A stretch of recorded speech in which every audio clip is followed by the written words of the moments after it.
Look, I've been using the Google Pixel 10 Pro for a little over 2 weeks now, and I gotta say, this phone is awesome.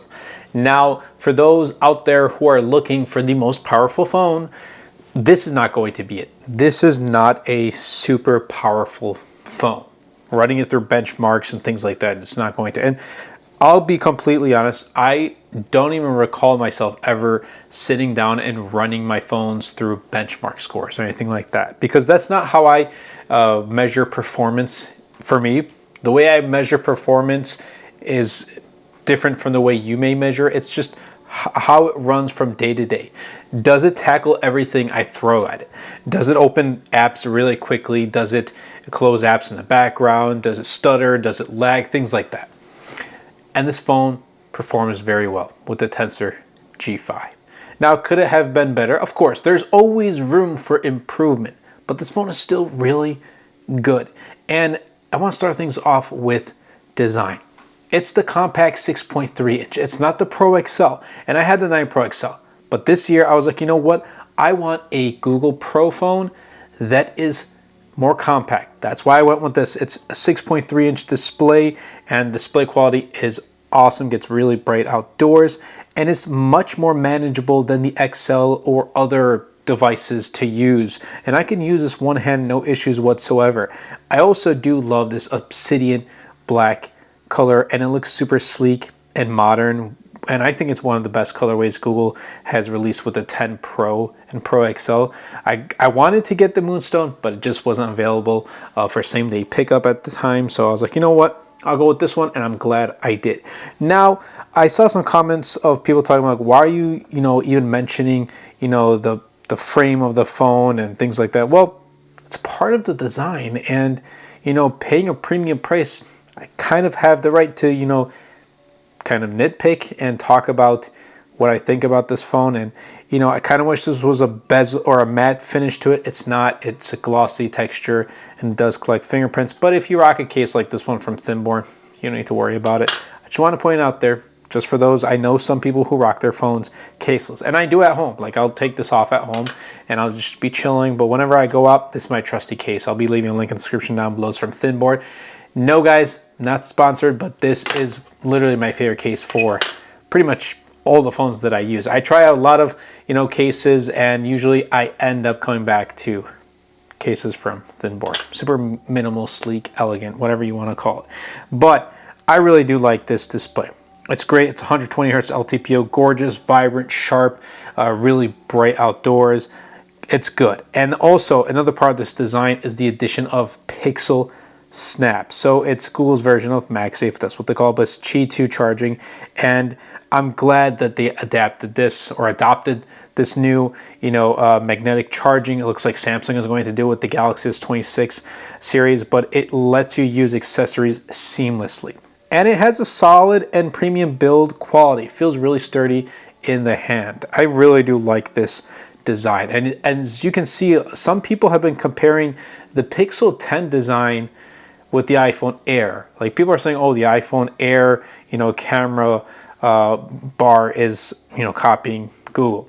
And that's, where Apple decided to put many of the components up in that bar, just like they did with, with the M1 Mac when it first released the redesign. The bottom bar is where pretty much the entire computer system runs with, like, the chips and whatnot.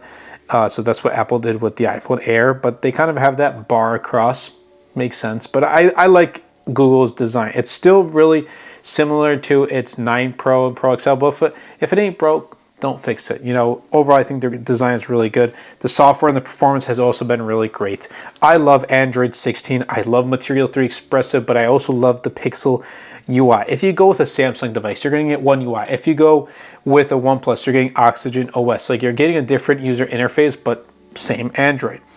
However, Pixel UI, it just clicks with me. I don't know. It's minimal yet super powerful. There's really no bloatware, just useful features. And with the integration of, all the Google Gemini and all the other AI add-ons, it is just really good. Buttery smooth, social apps, YouTube, and games, they all run beautifully. The AI features like Magic Editor, a Magic Queue, Call Assist, they're really great. Recording, transcription, things like that. It gives it a unique edge over many other competitors. I know most of these AI features actually will trickle down, they're new with the 10 Pro, will trickle down into older devices, but they're really good. And out of all the phones that I've used that, talk about AI, the Pixel 10 Pro has been the phone that I use the AI features the most. So that does say a lot. And not only that, you're getting 7 years of software updates, and Google is really good with their software updates. They push out like monthly, Pixel updates that add new Pixel features, which is great. And then, their yearly Android updates are really good. It's a Pixel, so you're pretty much getting day one, which is awesome. You don't need to really wait, for, approval, regulation, all that stuff. It's coming directly from Google. Performance is consistent, and, temperatures have been pretty good. There are times when it gets warm, but that's their normal use. Like if I have Clash of Clans, open, or, if I have a YouTube video open in the background, it's in picture, and I'm like texting and browsing the web, and I have that YouTube video going on for quite some time. Or like, let's say a great example is I'll have the Dasher app open, and I use Dasher mainly for dashing with the Tesla, and I've made Tesla content about dashing before on my Tesla channel.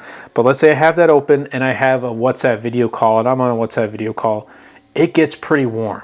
And that's like the only time I've noticed, but it does not hinder the performance. It still runs really smooth. It just gets a tad warm to the touch, but it's nothing to complain about. It's just something, want to point out there for those who are wondering. Now, other than that, everything about this performance, I don't care if it's not the most powerful chipset. I really don't. And I think those who are picking up this phone don't care. They want to know, does this phone open apps up really quick? Does this phone, have any struggles with keeping apps open in the background? No, none of that sort. Is this phone going to have log software updates? Yep, that's really all that matters for many consumers. And I'm also taking this experience based of what I've seen working at Best Buy a couple years back in the mobile department. That's just what a lot of consumers are looking for. They're looking for a phone that works. They're not looking for the most powerful phone. Yes, is there a consumer base for that? Yes, there is. But for this phone, I don't think they're going to be thinking about that. And that's completely okay. Now let's get to the cameras. My favorite part about Pixel devices. I've never been let down by Pixel cameras, and this camera system is for me a standout. Reliable, natural looking photos every time, and I believe this is perfect for point and shoot camera users. The other thing I love about this 100x zoom is here, and it's surprisingly good, and it's really fun to kind of experiment and kind of try it out for the first time. If you haven't tried it out with Samsung's S25 Ultra, but it's actually really good, and in some cases performs better than the S25 Ultra's 100x zoom. There's night sight. The video performance is getting better and better with each iteration. Still has some room for improvement, and it's getting there. But it's just not, for me at least, the iPhone video quality that I can kind of rely on. But it still is very good. I still think overall, like, this is one of the most versatile and trustworthy cameras in any phone today. Like, if I want a really aesthetically pleasing, just point and shoot camera, this is going to be that phone. And also, this phone does look good in photos too.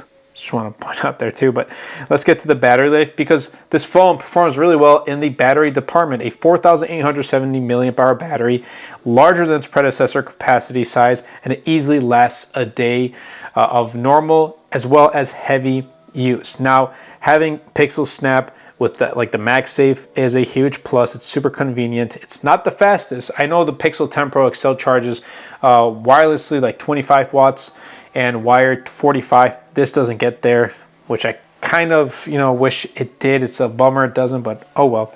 Guess you gotta wait for maybe Pixel 11 Pro. So battery has been really good though. It lasts, I'm getting 5.5, 6 hours. At some points in the past 2 weeks, I pushed it to 6.5 to 7 hours of screen on time. And I haven't had any battery anxiety with this device all day. It's a really dependable, especially for the size. Like you're getting an almost 5,000 milliamp hour battery for a decently sized compact. I guess, you know, this is a new compact phone, 6.3 inches. That's what, you know, 2025 going out to 2026 is looking like. And another reason why I think this phone is awesome is because of its pricing. While, you know, the base price is $999, it's $1,000, this phone is going to go on sale at least like 100 to 200. So if you find this phone for like $799 or $849, $850, this is a really good phone to pick up. Granted, if you have the 9 Pro, I'd say hold off. Maybe even if you have the Pixel 8 series, maybe. It depends. It depends on your own choice, like whether you see it as worthy of upgrading or not. I think it is. If you have a Pixel 8 or older, it's going to be a pretty good upgrade. But just wrapping things up, the Pixel 10 Pro is awesome because I think it nails the essentials, you know, display, cameras, performance, and software updates, while also adding unique touches like all the AI features we're getting and Pixel Snap. Believe it or not, it's actually really useful. It's been very useful. It feels modern. It feels reliable. And while some may think, you know, what are you saying when I say this next thing, and they're not going to agree with me, I kind of feel like this is future-proof. It, you know, performs well in every single department. Does it perform like 100%? No, but it performs well to the point where I know I can rely on this in years to come. If you want a flagship, and some may not agree with that statement either, flagship, but I think this is a flagship from Google that's powerfully yet compact with some of the best cameras on the market. The Pixel 10 Pro is one of the easiest phones to recommend right now. Now, look, if you came to the end of this video and made it here all the way, thank you so much for watching. And I don't know, leave a tiger emoji if you want. But here's what I have to say. You may disagree with what I have to say about Pixel 10 Pro, and you know, I think it's awesome. You may not. You may not think it's a flagship. You may think, oh, this is like a mid-range device for, you know, what you're getting for the specs and everything like that. And that's completely okay. I think it's the opinions of each other that, you know, makes this whole unique. And honestly, this is just what I think about Pixel 10 Pro. I think it's a really powerful, good phone. I don't think it's a mid-range. I think it's up there.